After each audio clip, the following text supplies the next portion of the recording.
Well, Gaffer, it's Harrogate Town this Saturday at Priestfield. Bumper crowd, hoping to get 8,000 through the turnstiles. Harrogate are always quite plucky customers. What sort of game are you expecting from them? Tough game, you know. The game, League Two, we say that anyone could beat anyone. Look what happened at Newport last week. You know, we had a real tough time in that first 15 minutes. You know, they really came at us. I'm expecting that Harrogate will be the same. They'll come at us, you know, without a shadow of a doubt. They've got some good players, you know. Stevie Duke McKenna right at QPR, good little player there. He seems to be finding some form. Bryn Morris I've worked with before, you know, in the midfield. So yeah, some real good players there. But got to give credit to Simon Weaver for what he's done there, the job he's done. You know, he's kept Harrogate in the league for many a year when a lot of people probably thought when they came up they were going back down, you know. And I know the tough task that is, you know, with Wycombe when we were, you know, we took over at 22nd in League Two when I did, and you know, many people thought we were relegation candidates and we were a weaker club than everyone else, and you've just got to keep working hard and working to your principles, and Simon's obviously done that, got a little bit of luck, but it's all down to hard work, the players he's brought up there, and that's why I'm saying we're going to have to be at our best, because his Harrogate side is a decent side. You know, I've been told again we haven't had the best record against Harrogate. I got told that last week against Newport, so that doesn't concern me too much. But we need to be at our top level, definitely, in every game this season, not just Harrogate at home. Fans coming down brilliant, you know. I'm really proud of what we did last week. You know, the big thing is we weren't talking about it in the week. Nobody mentioned it. Nobody was saying let's get this record. It just sort of organically happened, and it sort of sprung up on us a little bit. And people will say probably they don't believe I'm saying that, but you did. You know, maybe because it's over 2 seasons or whatever. But what an achievement! And so fans, be brilliant to see you on Saturday to get down, and you know, let's all celebrate together because you all played your part, you know, all the fans that have been with us throughout, and so let's have that moment where you all come in and we all celebrate, but then get behind us because we want to make it 22 unbeaten. You know, we want to keep going on this run, and we need your support to get anything out of Harrogate. So yeah, looking forward to seeing a bumper crowd. All 4 sides are open, which is magnificent. I haven't seen it yet, so looking forward to that one, and hopefully we can get the points.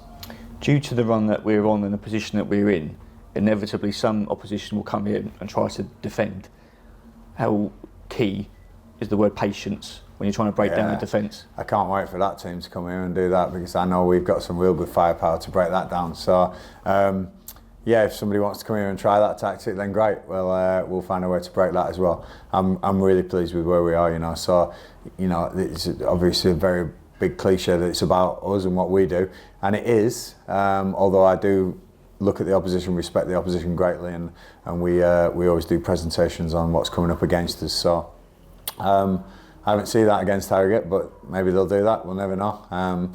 But whatever they do, it's my job to make my boys prepared to come up against anything and be able to beat it, be able to adapt to any systems, and yeah, really good squad.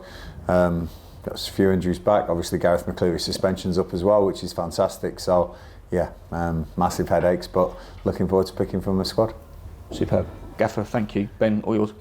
Gareth, you mentioned Simon Weaver, who obviously has been there for years and years now. What's the secret, perhaps, when you're a manager of a club for so long and being able to maintain the standards and keep being successful, I guess? Yeah, just again, belief in you know, it's obviously the board believe in him, you know, and they've seen the success he's had, giving him longevity, and that's key for a manager. I always say, you know, build an identity over time, build something, and yeah, he's probably very realistic about Harrogate's chances of anything. You know, they had to get rid of a plastic pitch, they had to upgrade the stand, they had to do so many things to get in the league, and fair play to them, you know. There's no reason. I think last season or the season before, they were up around the playoffs at some stage for the season, and you're thinking, wow, but it's not beyond the realms of possibility for teams in League Two. Anyone can beat anyone if you have a run, if you get these games together. So, you know, but I think he's very realistic about his club. He's very humble, and yeah, fair play to him. Done really well there. So looking forward to coming up against someone who's been in the game a long time as well. You know, we've both been in quite a while now as managers, and it's a lot of experience. Where last week was against, you know, a real sort of newbie in the game, David, and he was great as well after the game. But yeah, we've come up each other. I think only once. I think I've been against him. That was last season for Gills, my first game, and yeah, we managed to get a point away from there. So coming to our place, hopefully, be a different story for us, and we'll be going for the win.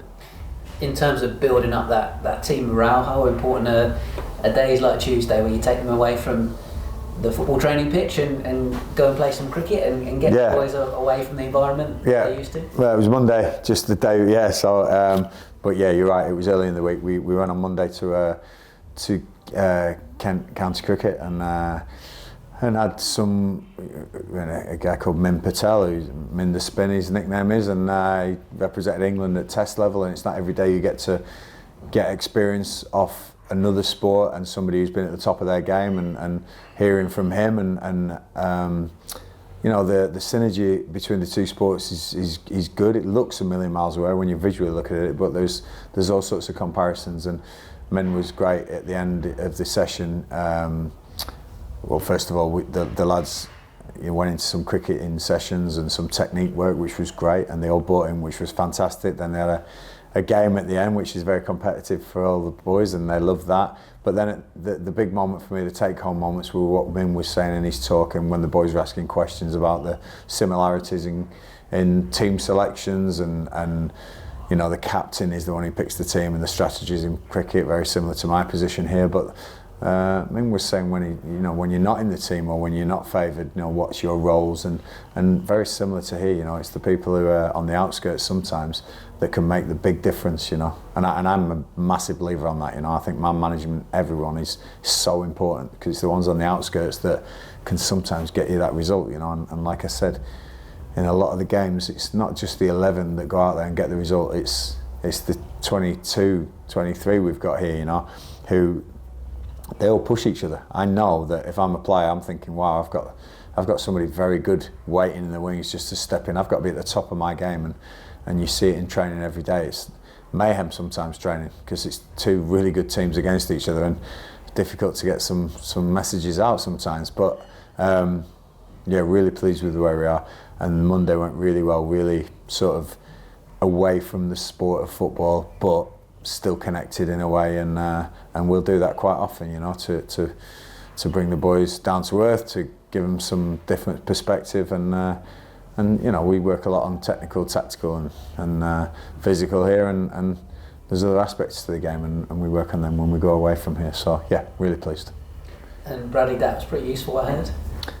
Dacky got a cricketer of the day, so yeah, he's one of them annoying people, isn't he, that can turn his hand to any sport and be good at it, Bradley. I have to say that I was probably one of those as well. I loved any sport, and I'd have a go at any sport, but Brad, he's definitely got some good technique on the batting, and he caught a few high balls as well. He's very decent, so I don't want to give him too much praise. He's had enough last week, but Brad was the top cricketer, and I think Sam Vogts showed that he was a real slugger on the bat as well. So maybe getting a bit old them two to change sports, but they certainly made their mark at Kent cricket. I think former striker here, Cody McDonald's pretty useful cricketer. He's gone and played some club cricket after retiring from the game.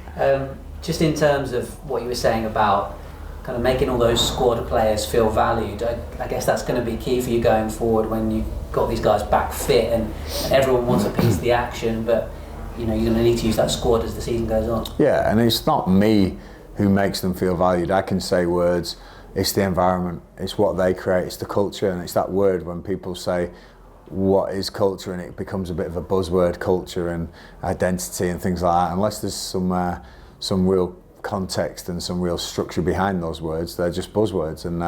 And so when we're talking about the culture, yeah, the boys on the outskirts, the culture picks them up and makes them feel valued, makes them feel like they belong.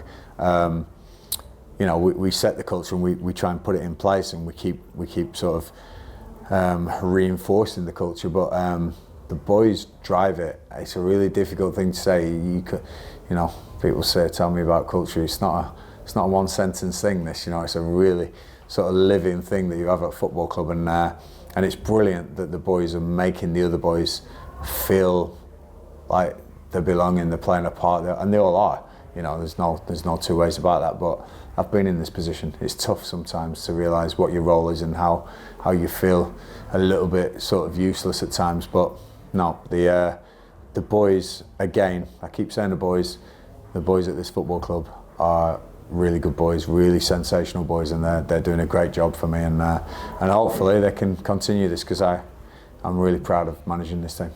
How much are they looking forward to this homecoming, if you will, and the bumper crowd? Yeah, listen, I don't want last week probably had a little bit of something added to it with the 21. This was the 21 day. I don't want the boys thinking this is some sort of party, because if Harrogate think it's some sort of party, they'll come and try and spoil it.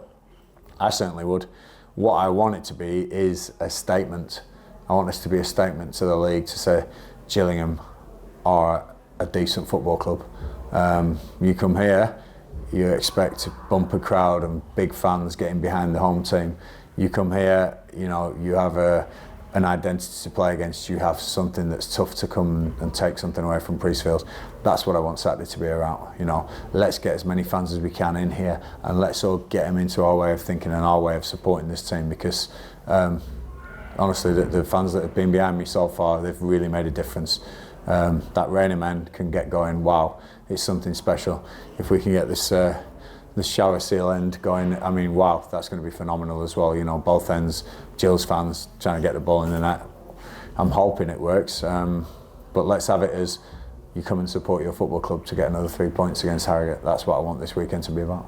Nice initiative by the owners to make those tickets a bit cheaper, to get people in the door, and I think it was one of the fans as well that kind of put forward the idea of trying to get 8,000 people in the building. Brilliant. Like I say, I can't say enough about the owners and Joe who runs the club. They're very great with initiatives and ideas. Hopefully it will open the eyes of some people who haven't come before. I know what usually happens in these games. You have a big family day or something and it's a damp squib, but we're looking forward to putting on a show for everyone and going, right, this is what we're about. Win, lose or draw, this is what you get at Gillingham, this is what you're about, and we want you to be involved this season. That's the message. Best of luck for it. Thank you. Different preparations for Harrogate this time. I think your first game, wasn't it, Harrogate away, and it was a bit of a, I suppose, having just taken the job, you only had a few days to prepare. It was a bit of a roller coaster. Yeah, I had the Thursday training. I remember it clear as day, because I came in and we organised the training session.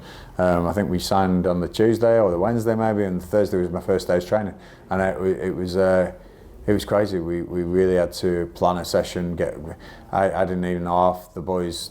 I knew the names, but I couldn't put the face to the name. I'm getting all the names wrong and everything. And it was mental, And as a football manager, in the first 2 weeks, you never call anyone by their name, because you might get it wrong, unless you're Johnny Williams. He's the only one who stands out, really, isn't he? So but it was a real intense time last season. We had Saturday, Tuesday, so many weeks running, and it was great. But the boys bought in from that day. I still remember the session we did.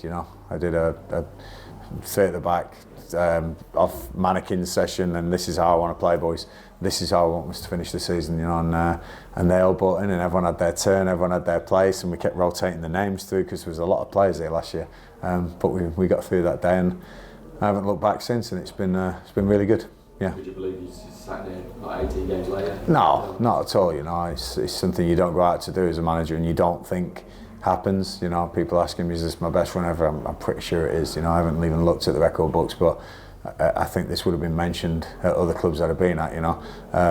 This is the one-off. This is phenomenal, and I just want to keep it going as long as we possibly can. But I also know that there'll be a good reaction when something does happen that goes against us. Hopefully it won't be Saturday, but you never know. But we'll be ready to get back on the horse and go again, because that's what the boys are here.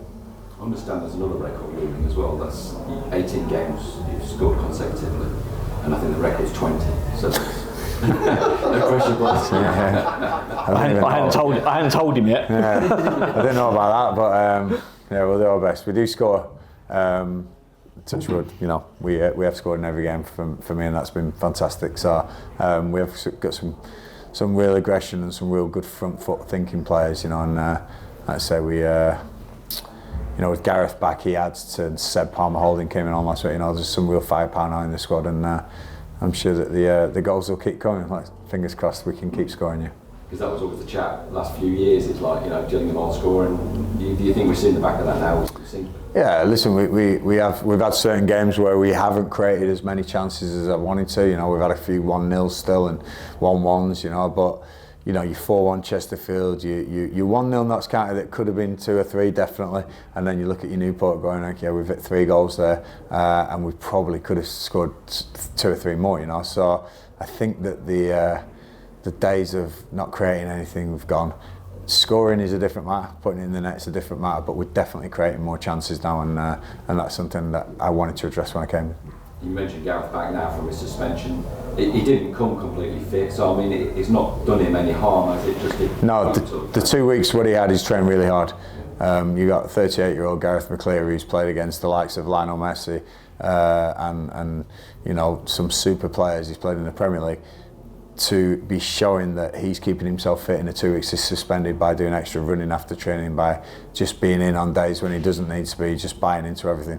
Just an example that you cannot but follow, because if you want to make it to where he's made it, that's how you do it.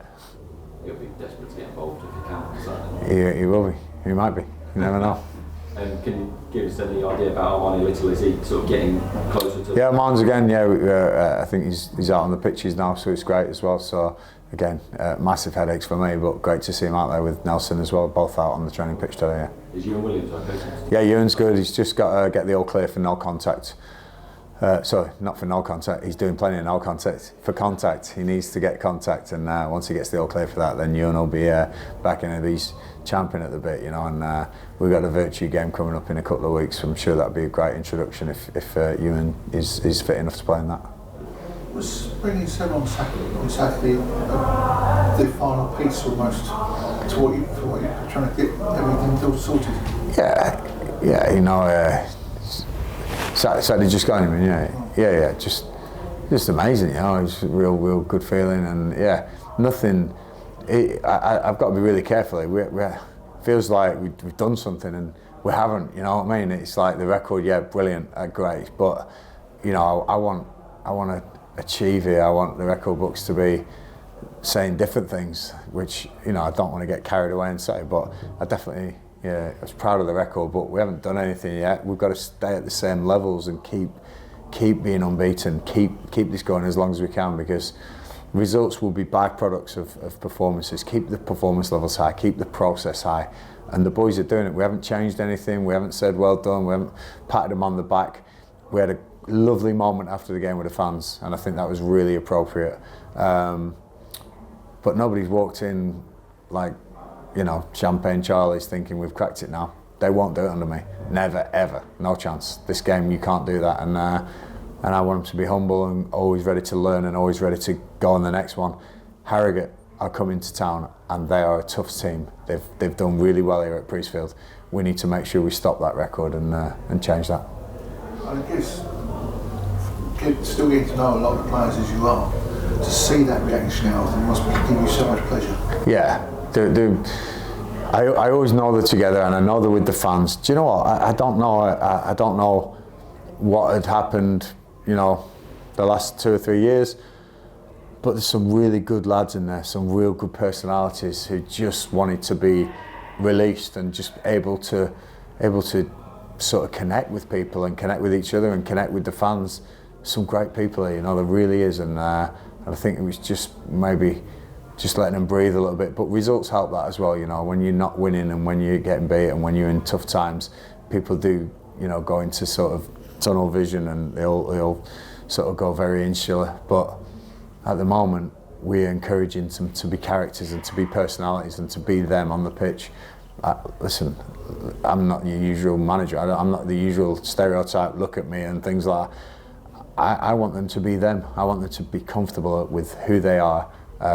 And a lot of them have really started to do that. And I think they're playing the best football they've played for some years now.